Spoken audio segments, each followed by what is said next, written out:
На играх «Дети Азии» прошел, между тем, второй день соревнований по легкой атлетике. В стадионе Туймада любители этого вида спорта стали свидетелями новых побед и рекордов, рассказывает Оксана Устинова.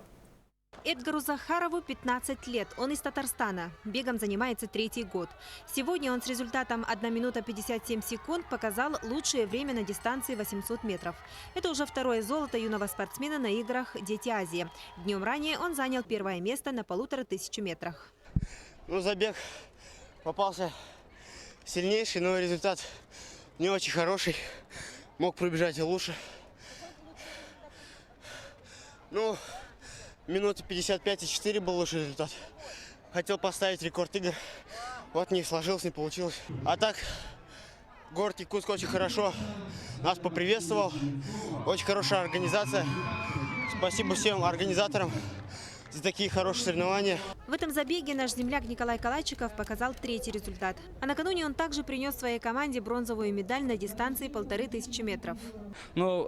Победы я, конечно, так особо не ожидал. Знал соперников. Главное, личные результаты установил. Большой интерес зрителей привлек и забег девушек. К сожалению, в тройку лучших из команды Якутии никто не вошел. Золотую медаль завоевала спортсменка из Сирии.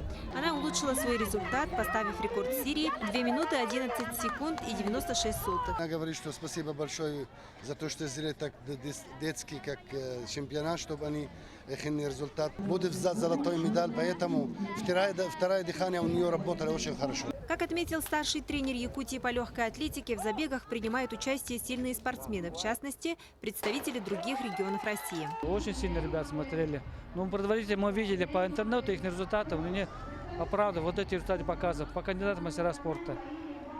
А так ребята выступили в свою силу, почти все у нас улучшили свои результаты, которые мы проводили на отборочных соревнованиях. По первому взгляду, по второму взгляду ребята уложились. Помимо этого состоялись забеги с барьерами на 100, 110 и 2000 метров и прыжки в длину. Завтра соревнования в стадионе Туймада продолжатся. Оксана Устинова, Сергей Васильев, НВК «Саха».